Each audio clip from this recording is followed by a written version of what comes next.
अब पुण्यात्मा आपको फिर दिखाते हैं कि जो संत, ये मानता होती है उन संतों की जो सच्ची बोल देते हैं। इसने 1971 में ये कहा था कि उस महापुरुष का जन्म हो चुका है, वो 20 वर्ष का हो चुका, 7 सितंबर 1971 को। इस दास का जन्म 8 सितंबर 1951 को हुआ। ये आपके पास पुस्तकों में विद्यमान है पहले से ही, कोई यूं नहीं कि इसको देख के ईब बताने लग गए हों।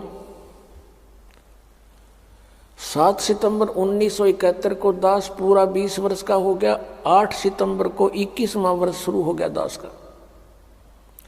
उसके विषय में इनकी दिव्य दृष्टि काम करे थी 1971 तक,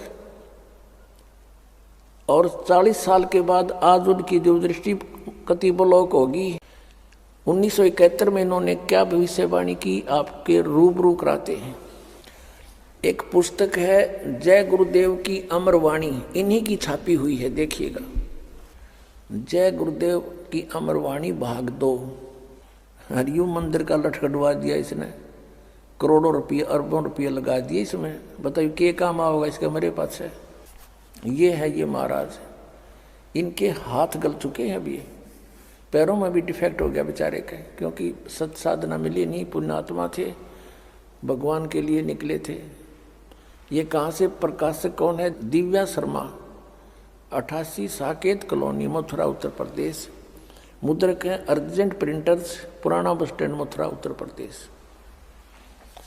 अब देखिएगा इसके 50 पृष्ठ पर आपको दिखाते हैं।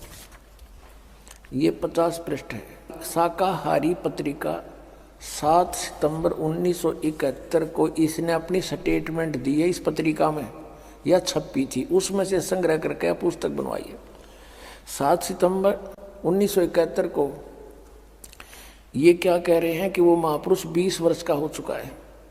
दास का जन्म 8 सितंबर 1951 को हुआ, तो 7 सितंबर 1971 को ये दास रामपाल दास 20 वर्ष का हो चुका था।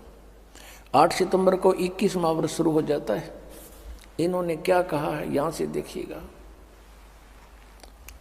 ये है, ये यहाँ से हम यहाँ से पढ़ेंगे अपने मतलब की। इसके अंदर जो लिखा है, वह अवतार जिसकी लोग प्रतीक्षा कर रहे हैं 20 वर्ष का हो चुका है। कब? 7 सितंबर 1971 को। और यदि उसका पता बता दूं तो लोग पीछे पड़ जाएंगे। अभी ऊपर से आदेश बताने के लिए नहीं हो रहा है। मैं समय का इंतजार कर रहा हूं और सभी महात्माओं ने समय का इंतजार किया है। समय आते ही सबको सब कुछ मालूम हो जाएगा। 7 सितंबर 1971 को। अब 59 पृष्ठ पर देखो।